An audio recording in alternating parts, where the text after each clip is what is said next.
I've filed for divorce and I'll be taking the house and car as part of the asset division. It's going to be tough for you. I mean, who knows how much longer you'll even live. Jake laughed, as if he had accomplished something great. Unbelievable. How could he abandon me just because I got cancer? Isn't a couple supposed to support each other during times like this? Jake's words and actions cut me to the core. I can never forgive him. I'll bring him down and make him see hell. I'll do whatever it takes, even if it's hard on my body.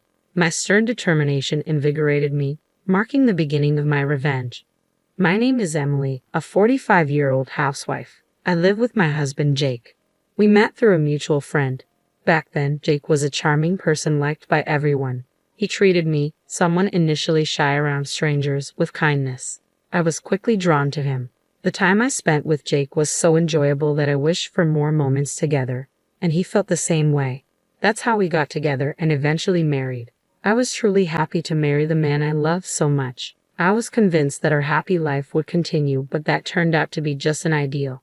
After marriage, Jake changed. It's probably because of his job. To put it bluntly, Jake didn't earn much. He didn't study much in school and didn't have any particular qualifications or impressive educational background.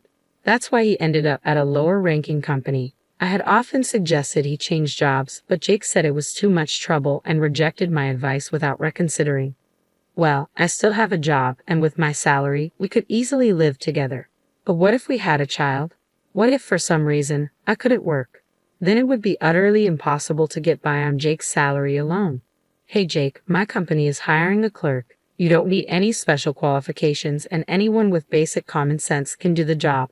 Why don't you consider it? The pay is much better than what you're earning now, I suggested one day after a friend from the HR department mentioned the opening. Looking at the job requirements, I felt Jake would have no problems. I thought this could be a chance for him to leave his low-paying job. However, Jake frowned at my suggestion. Don't decide my life for me. I like working at my current company. Don't make unnecessary remarks. Are you complaining about your husband's job now? Jake's tone clearly conveyed his anger. My good intentions seemed to have upset him. I'm sorry, I didn't mean it that way, but your current company clearly doesn't pay well. My company offers good benefits, and I thought you could work there with peace of mind. I never intended to upset Jake. I was only trying to help him. I didn't understand what was wrong with my suggestion, but when I tried to explain, Jake became even angrier. Don't meddle just because you're my wife. I have my way of doing things. Stay out of it. Saying that, Jake went to his room. Stay out of it. I am Jake's wife and part of the family, yet being treated like an outsider hurt deeply.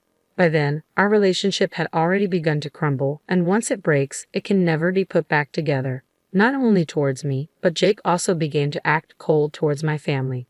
One day, my mother, Sarah, visited our home. I often got busy with work and couldn't manage household chores, so my mother would worry about me and regularly come over to help with cleaning or preparing meals. As a gesture of gratitude, I'd invite her for dinner often, and sometimes she'd stay the night as it got late. Initially, I believed Jake was thankful for her help, but his attitude changed. When he saw her after coming home from work, he would sigh heavily and say, "Is she here again? Could you not always be at someone else's house? I can't relax with outsiders around." Both my mother and I were stunned by his harsh words. "If I've made you uncomfortable, I apologize. I'll skip dinner and head home today," my mother said, hurt but dignified. She had her own life yet was helping us, and it was unforgivable for Jake to treat her so rudely. "Jake, how can you be so rude to my mom? She's here to help us. Apologize to her right now." I glared at Jake, furious and heartbroken. My mother had done so much for us. How could he act this way towards her? Apologize? Why? I just said what I felt. I can't relax with strangers in the house. I work hard every day and am exhausted, yet I have to come home and please others. It's mentally draining. Or do you want me to have a mental breakdown? Aren't you the one being rude to the breadwinner of this family? Jake's words made me look down at my feet. I didn't think I was being unreasonable. To me, Jake was the one who was.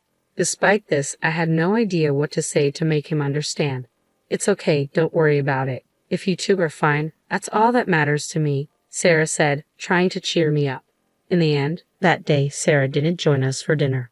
We ate the meal she prepared, feeling guilty. How can I get along with Jake every day? I pondered on this, but things never seemed to work out, wearing me down mentally. During such times, more misfortune struck. I suddenly fainted at work. My colleagues immediately called for emergency assistance, and I was taken to a major city hospital. After undergoing a full day of tests, I had to be admitted for further examinations. I informed Jake, but received no response from him. The test results revealed that I had cancer. Fortunately, it was detected early, and there's a high chance of full recovery with treatment. However, cancer treatment can be exhausting. Many people experience ill effects due to chemotherapy, and it could be a long battle with the disease. But I'm not done with my life yet. I decided to go through the treatment and continue my fight against the disease. I informed Jake about my cancer diagnosis and my hospitalization for treatment, but he didn't respond at all. This made me sad, but I couldn't afford to dwell on it. I had to encourage myself and face the treatment. As expected, the treatment was a series of hardships. Soon, I couldn't bear the side effects and was bedridden. Then one day, Jake came to my hospital room. This was the first time he had visited since my cancer diagnosis. "How are you feeling?" "Terrible. It might have been easier if you had come earlier." I was infuriated by every word and action of Jake. Why didn't he visit me sooner? Didn't he realize how vulnerable I felt? The happiness of seeing him was overshadowed by the sadness of his previous actions. However, what Jake said next was even more hurtful. "I've filed for divorce. I'm taking the house and the car. It'll be tough for you, but hang in there. Anyway, who knows how long you'll live." A divorce? Weren't we a married couple? Isn't marriage about supporting each other during tough times?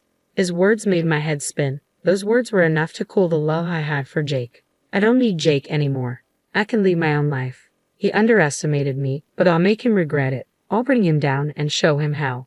With that goal, I decided to take action. "Understood. I'm sorry for all the trouble I've caused. You can do as you please with the divorce, the house, and the car. Thank you for everything." As I said that, Jake looked surprised but laughed happily. "I'm glad you understand. I was wondering what to do if he threw a tantrum here. Anyway, take care. Don't bother inviting me to your funeral." Saying that, Jake left the room. Once he was gone, I couldn't hold back my grin any longer. Jake had fallen right into my trap. From now on, Jake will be the one to see hell, not me. I went to the public phone and called a certain individual from my company. "Hello? I have a favor to ask," I said, conveying my request. The person was initially surprised but soon responded, "Understood. All the arrangements have been made. All that's left is to wait for things to start moving. Until then, I would be living my life fighting the illness and waiting for the right time." I wondered what kind of face Jake would show. Overwhelmed with excitement, the hardships of fighting my illness were forgotten, and that day, I faced the treatment with even more determination than before. The major shift happened 3 days later. After the treatment ended and I returned to my hospital room, I found 200 missed calls, all from Jake. I immediately went to the public phone and called him. "Hello," he answered with an urgent tone. "Help me. Please forgive me. I can't go on like this." Jake sounded on the verge of madness. Surely, things had gone as I expected. In my best comforting voice, I asked, "Calm down, Jake. What happened?" Stammering, he replied, "My job. I got laid off. I don't know why this happened." Hearing his words, I felt relieved, knowing our employees had done their job well. I felt a twinge of pity for him, but I had to tell him the truth. "Actually, the day I decided to take revenge on you, I called the head of our company's sales department. I asked him to reconsider doing business with your company. At first, he was confused, but he decided it was better to deal with another company, so he terminated the transaction with your company. The sudden termination surprised your company's president, who then contacted me. That's when I told him everything. I was shocked to hear about your affairs. It seems you were involved with a younger colleague at your company. Rumors have been flying around that you've been having an affair. What's the truth?" "What? That's a lie. There's no way I could do something like that. Stop making fun of me." Jake argued back, thinking I was lying. "Certainly, for an average employee, such a thing would be impossible. But I'm in a special position, Jake. You never really cared about me. I'm the CEO of our company." Jake stammered over the phone. "No way, it's not a lie. Why do you think we were able to manage even with your low salary?" "Because I have an annual salary of $113,000. If I were just a regular employee, it wouldn't have worked out, especially with your spending habits." Jake had significant spending habits. Giving him a monthly allowance of $1,300, he would use it up quickly and demand more within a week. Clearly, His allowance exceeded his earnings. If I were an ordinary person, I would have decided that living with someone like Jake was impossible and would have discarded him and moved on to a happier life. But for me, with a yearly salary of $113,000, $1,300 a month was just pocket change. That's why I gave Jake $1,300 or even more as an allowance every month. Speaking of which, yesterday was payday, wasn't it? I used to give you an allowance every payday, but I can't do that anymore. So, you'll have to manage with your salary. After all, we're divorced. I won't be giving him the $1,300 monthly allowance from now on. He'll have to satisfy his desires with his own salary. Oh, and about the house loan, it's $2,000 a month. Make sure to pay it on time. If you're late, you'll be evicted immediately. Although it's an amount I can easily pay, Jake doesn't even earn $2,000 a month. I wonder if he can manage it. I didn't care either way. I could tell that Jake's voice was trembling because of what I just told him. Every time I informed him of a new fact, he would mutter things like, "That can't be," or "That's a lie." But unfortunately for him, I wasn't lying at all. Everything I had done was for the sake of continuing a happy life with Jake, yet he betrayed those feelings. He pursued only his own happiness, relying solely on me, never offering a hand when I was in need, and even pushing away the hand I extended. It's only natural that some form of divine punishment awaits Jake for his actions. It's a lie. Please tell me it's a lie. How am I supposed to cope with this? I've been laid off from the company. How am I supposed to earn money? I can't even pay this month's rent. Jake's voice was filled with despair. He probably won't be able to overcome the obstacles in front of him. If I were in Jake's shoes, I might lose all hope for the future. It's sad, but all of this is a result of Jake's own actions. If he hadn't taken me for granted, if he had shown even the bare minimum of respect towards me, this future would not have arrived. You could say he brought this upon himself. This is all a result of your actions. If you had treated me and my family with care, it wouldn't have come to this. It's your own doing. At my words, Jake didn't react. Perhaps he was so worn out that he couldn't say anything. Imagining him in that state, I felt a sense of grim satisfaction. I couldn't help but smirk. Is that all you had to say? If so, I'll hang up now. Wait, can we start over? I know it's convenient for me to say this now, but I've realized that I can't live without you. Jake pleaded. Start over? That will never happen. No matter what, I would never consider being with you as a couple again. After all, you've betrayed my feelings multiple times and then abandoned me.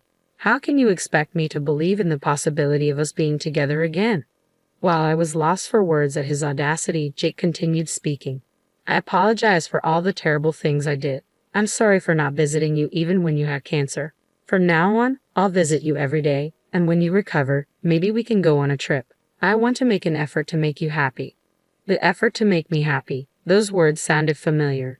Jake used those words when he proposed. I want to make an effort to make you happy. Please marry me. I remembered agreeing instantly, thinking those words were beautiful. I was so naive back then. I was only considering the happiness in front of me and didn't understand the struggles that lay ahead. If I had been more observant, I might have noticed his hidden spending habits. If that were the case, I probably wouldn't have married Jake.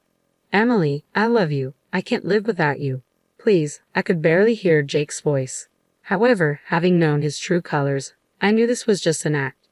Please stop pretending. No matter how you plead with me, my decision won't change. I will never go back to you. I clearly conveyed that I had no intention of reconciling with him, yet Jake persisted. Please don't say such sad things. I need you, Emily. Please come back. Stay with me. On the other side of the call, Jake desperately pleaded. The old me might have been swayed by his words and considered reconciling with him. However, I had made up my mind to cut ties with Jake deep down. It's over, Jake. Goodbye. I truly believe that I can't continue life with Jake. No matter how much he clung to me or insisted he wanted to be with me, I no longer felt the need to support him as I once did. It's pointless, I said. No matter what you say, I won't be fooled anymore. Plus, you have a mistress, right? Why not enjoy your life with her? Indeed, Jake had someone else. I heard this from the president of Jake's company, so it was probably true. Even though he had someone else, the idea that he couldn't be without me was contradictory. I'm sure that while Jake said he couldn't be without me, he was probably saying the same thing to the other woman. Jake is that kind of man. He threw away his pride and sucked up to someone stronger than him to secure a place for himself, all to protect himself. Sorry, but no matter what you say, there's no going back. Take care of your affairs from now on. Don't contact me. If something comes up, contact my lawyer. Take care. As I said this, Jake shouted once more, "Wait, please reconsider. I can't go on without you, Emily. Please don't abandon me. I have no one else to rely on." Jake's words were probably heartfelt. If I hung up the phone now and blocked his number, he'd be left with no one to rely on, forced to fend for himself. He'd have to curb his spending habits and pay rent. He had lost his job, so he would need to find a new one. But the jobs available to Jake now were very limited. It was unclear if he could even get reemployed. If I abandoned Jake now, he'd be headed straight for hell, and that was exactly what I wanted.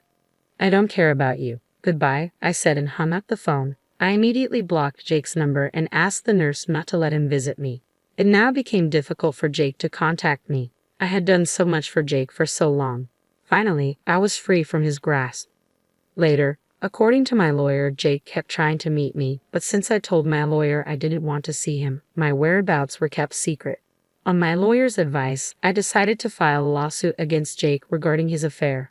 Initially, I didn't intend to, but it was better to get what I could. Of course, I knew neither Jake nor his mistress had the means to pay for the compensation. In fact, Jake had debts from unspeakable places. Now, Jake is working unspeakable jobs to pay back those debts, which have swelled with interest.